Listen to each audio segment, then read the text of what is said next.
Bienvenue dans ce journal du vendredi 13 février avec au sommaire la présentation des 4 têtes de liste au municipal à Sablé, la candidature de Christophe Rouillon, maire de Coulennes, qui brigue un 5e mandat, et puis l'inauguration d'un scanner cardiaque dernier cri au centre hospitalier du Mans. On commence par un appel à la vigilance. Avec les fortes pluies des dernières heures, plusieurs routes départementales sont barrées ou partiellement inondées, notamment dans le nord et le sud Sarthe. Au Mans, le parc de l'Île aux Planches est fermé par mesure de sécurité.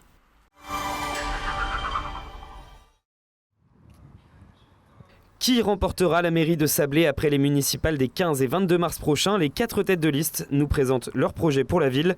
Le maire sortant Nicolas Ledière est candidat. Le projet phare est urbain, la création d'une passerelle entre la place d'Onguéranger et le site des Lavanderies avec la volonté d'y installer des halles. Ça va permettre aussi d'avoir un circuit qui va s'organiser entre la place de la République, les halles qui vont se construire, repasser par une passerelle qui fera la jonction avec la place d'Onguéranger, qui les ramènera soit vers le centre-ville côté hôtel de ville, soit vers la place de la République. Donc ça va être un projet extrêmement important qui va redynamiser en fait notre centre-ville. C'est des projets comme ceux-là qui redonnent de l'attractivité à nos villes. Avec également la réfection de la rue Saint-Nicolas, un projet aussi pour la liste Tous pour Sablé menée par Benoît Nicolardo. Ça s'inscrit dans le cadre de notre stratégie d'attractivité pour travailler l'entrée de ville, rendre plus attractive notre ville en rénovant de façon très réaliste et très concrète la première partie de la rue Saint-Nicolas, car là encore une fois, les contraintes budgétaires sont nombreuses et nous sommes des réalistes, nous sommes des gens qui avons du bon sens et donc on va y aller petit à petit. La seule chose qui nous intéresse, c'est le bien commun à Sablé-sur-Sarthe et les Saboliens. Le Rassemblement national aussi présente une liste à Sablé menée par Franck Desgranges et plusieurs mesures mises en avant. Je fais partie du monde du travail, ceux qui se lèvent tôt, et toute la liste, effectivement, a déterminé 8 points dans le cadre de notre programme qui sont cruciaux. Vous me demandez de me focaliser sur ceux qui sont les plus importants. Je dirais qu'il y a les 4 premiers, c'est la sécurité, l'identité, la lutte contre l'immigration incontrôlée, la démocratie locale, et puis, la bonne gestion et la modération fiscale. Voilà. Dernier candidat déclaré, Fabrice Brivin, avec une liste d'union de la gauche. Le but, recréer du lien social et notamment dans ce lieu. Ici, c'est un lieu, un ancien collège, école, qui aujourd'hui sert un peu pour le conservatoire de Sablé. Mais il y a vraiment des espaces vides et une maison des habitants, donc un lieu social, aurait tout son sens ici, proche de la gare. Il y a la médiathèque, les lycéens. On pourrait faire aussi dans ce lieu un lieu où les lycéens puissent venir entre les cours parce qu'ils n'ont pas de lieu actuellement pour pouvoir se poser. Évidemment, ce reportage ne prétend pas être exhaustif. Tous les candidats sont invités à confronter leurs idées au cours d'un débat organisé par plusieurs médias locaux, diffusé sur votre télé locale le 5 mars prochain. Et nous voulons continuer. Christophe Rouillon, l'actuel maire de Coulennes, annonce officiellement sa candidature pour un 5e mandat municipal.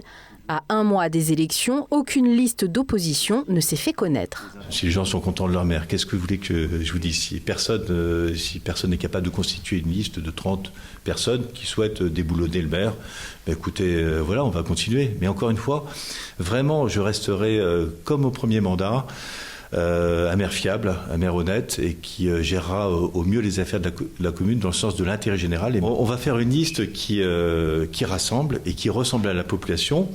Le plus jeune aura 19 ans et le plus ancien a 77 ans, mais je peux vous dire qu'il est très actif. Une liste renouvelée aux 2/3, intitulée « Pour Coulennes, maintenons le cap ». C'est une révolution pour l'imagerie médicale à l'hôpital du Mans.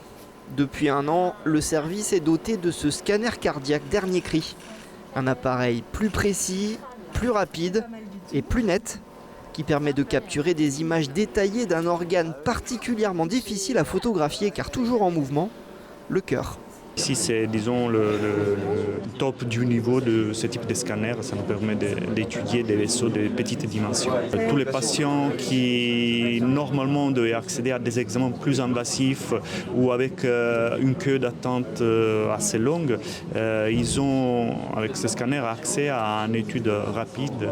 Cet investissement, dont le coût global s'élève à plus d'1 200 000 €, a été financé à 75% par Le Mans Métropole. L'idée, moderniser l'hôpital, mais aussi attirer des cardiologues au CHM. Les cardiologues, ils ont besoin pour les motivations en fait, de vraiment pratique quotidienne, d'avoir un accès à ce type d'examen et pouvoir faire plus rapidement leur diagnostic. Une équipe de manipulateurs a été spécialement formée autour de radiologues et de cardiologues pour que ce scanner de pointe, l'un des plus performants de la région, soit accessible 7 jours sur 7 et 24 heures sur 24. Dans ce journal, nous avons 2 invités aujourd'hui. Je commence par mademoiselle Louise Dezer, chargée de communication pour l'association Valentin AEI. Merci d'être avec nous. Et en face de vous, Dominique Thomas, responsable communication également pour l'association Valentin AEI. Louise, association Valentin AEI qui œuvre pour l'inclusion au maximum dans la société des personnes malvoyantes et non-voyantes, hein, c'est bien ça? Oui, tout à fait, c'est bien ça. Vous avez un local au Mans, on va le dire tout de suite, c'est 21 rue Auvray, si on veut pousser les portes du local. Et vous accompagnez les personnes dans des choses très très concrètes. Et justement, on va parler de choses très concrètes, puisque l'association est l'un des concepteurs de ce document très important, vient de créer ce document à l'aube d'un crépuscule. C'est un fascicule, c'est même un livret, on peut dire, en gros caractères. Et ça, c'est important de le préciser parce que c'est plus facile à lire, tout simplement, quand on est malvoyant.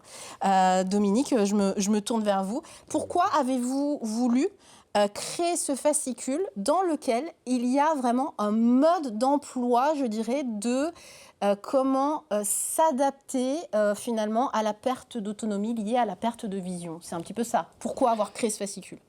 Bonjour Laure, tout d'abord, et puis merci de nous recevoir.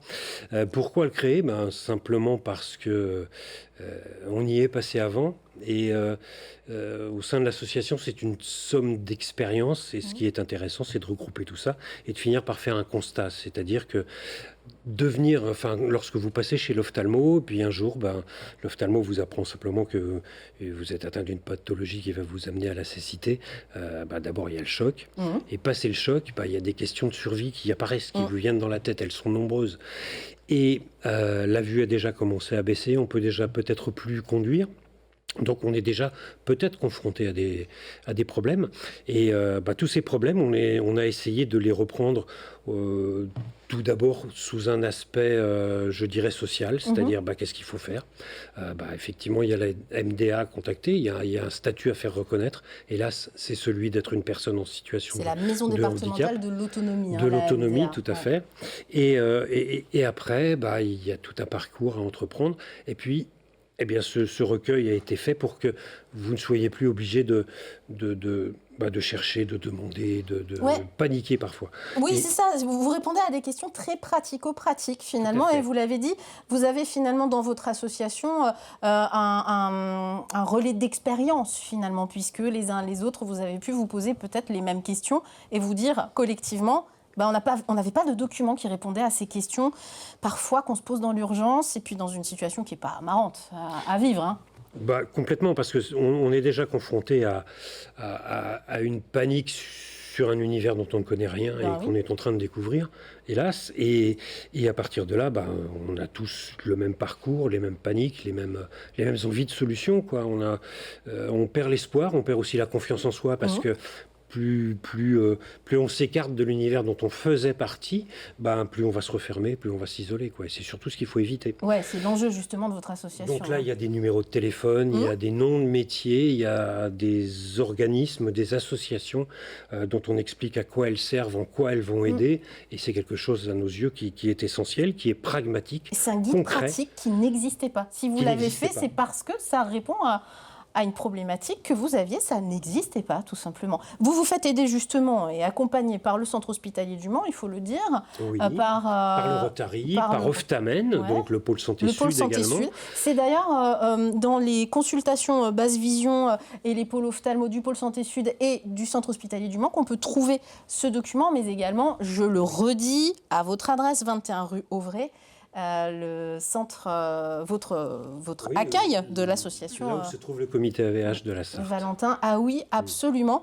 Un vrai engagement. Et puis un autre engagement, et un engagement citoyen qui correspond à l'actualité. Je me tourne vers vous, Louise, puisque l'association Valentin UI se mobilise pour prêcher la bonne parole, j'allais dire, auprès des candidats aux municipales pour des communes vraiment plus inclusives, notamment pour les personnes qui sont porteuses d'un handicap visuel ou d'une basse vision. Vous faites quoi très concrètement ? Tout à fait. Donc pour les municipales, l'association nationale a lancé une charte d'engagement qui a été envoyée donc pour le comité de la Sarthe aux candidats à la mairie du Mans.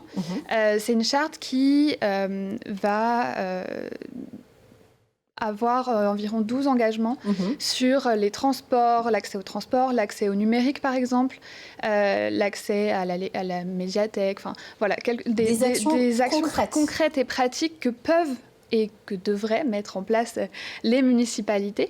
Donc il y en a certaines dans cette charte qui sont déjà mises en place par la municipalité du Mans, mais il y a toujours beaucoup de choses à faire. Je parle par exemple de l'accessibilité des sites internet et des sites web de la mairie ou de différents services publics. Et notamment pendant les municipales, parce que si on veut avoir les informations des candidats ou autres, si on veut continuer à exercer un acte citoyen en allant voter, il faut qu'on soit informé. Et quand on a des problèmes de cécité, c'est parfois difficile de s'y retrouver sur les sites internet.